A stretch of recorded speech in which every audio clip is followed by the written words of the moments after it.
You guys have a lot of questions, and we have the answers in this video about the upcoming Rivian R1T all-electric truck and the R1S all-electric SUV. We're going to discuss the different driving ranges, charging, and of course the customer experience. Coming up right now from the Denver event set up by Rivian for pre-order customers. A lot of the people you see here already put their money on the new SUV. Also, we get a few words from the CEO of Rivian.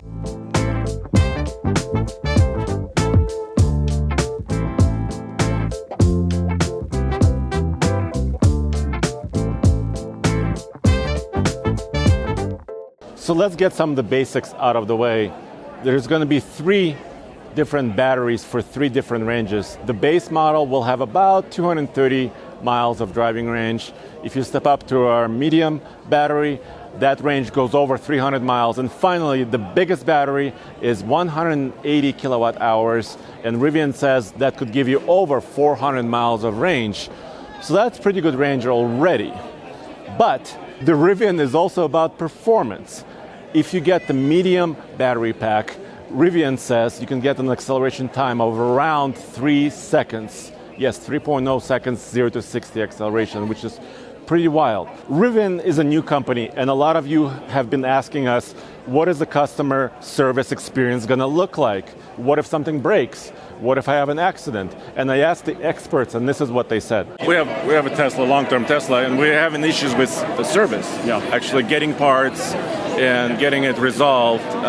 So I think it's a really important piece of it, right? Huge. So we're spending a huge amount of time solving service, not just in your big cities, not just in LA or Seattle, but if you buy a car and you, let's say, live 50 miles out from the city, or you live 200 miles away from the city, how do you manage that? So those are some of the harder sort of challenges we're thinking through and making sure that it's easy to service the vehicle. What about competition? Do you see any competitors in the space? Are you worried about anybody? Honestly, I think it's good to have multiple players in the space. It's good to have competition. It's good to have different perspectives, different flavors, if you will, on how one would approach designing a vehicle. So we're excited to see more and more people talking about electrification, and it's an exciting time to be in this space, in the vehicle space. The truck is not on the road yet, or an SUV, but it's becoming very popular, huh? I think people are excited about what it can do in terms of eliminating some of the normal trade-offs between efficiency, performance, on-road capability, off-road capability. We're certainly really excited, and it's really emotionally moving to see all the people come out and get excited about what we're doing. Yeah, but you still have a long road ahead of you, right? How does it go in getting into production? What are some of the challenges, I guess? So we have a 2.6 million square foot production facility we bought from Mitsubishi just south of Chicago. And we're in the process right now of converting that from a plant that used to build small Mitsubishi gasoline-powered cars into a plant to build our electric SUVs and trucks. Yes. And we're about halfway through that. So, there's lots of moving pieces. We've got a team that's working really hard to get that set up. I'm going to be out there all next week. Yeah. But it's a beautiful facility. It's coming together really nicely. To learn more about the chassis and what makes it work, I spoke to Charles, the vehicle integration expert. The chassis is, to me, one of the most exciting things about what we're offering in the vehicle. Obviously, the fact it's electric is pretty exciting. But, chassis and powertrain are really outstanding, and I guess they set us apart from anything that's on the market completely. We have 4 individual wheel motors. They're mounted inboard, and as close inboard as they can be, so we have very long drive shafts, and then we've designed the suspension to allow extreme articulation, so about 270 mils of articulation. On each corner? On each corner. Oh, okay. So, it's a huge amount of articulation for each wheel.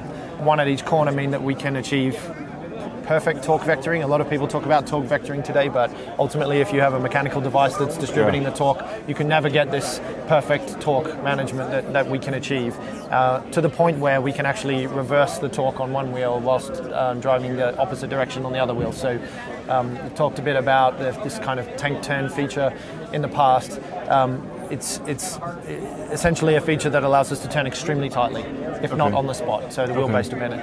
The other massive benefits of the chassis are the different ride heights. We have an air suspension, air spring suspension. Is that standard across the board? It's standard across the board. It allows various different ride modes or ride heights.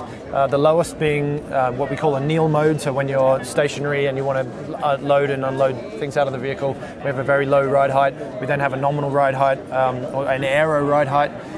Once you're over 50 mile an hour, the vehicle will drop to an aero ride height to reduce the aerodynamics or increase the aerodynamic efficiency.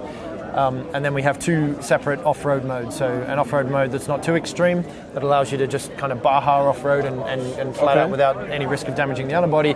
And then a second off-road mode that's very high, so 360 mil of ride height. We also have fantastic approach, breakover and departure angles. That's especially good on the SUV. So I think that because it's shorter, right? Because it's shorter. Yeah. So your breakover angle, which is basically the angle between the two wheels up to the chassis, is 30 degrees, which is incredible.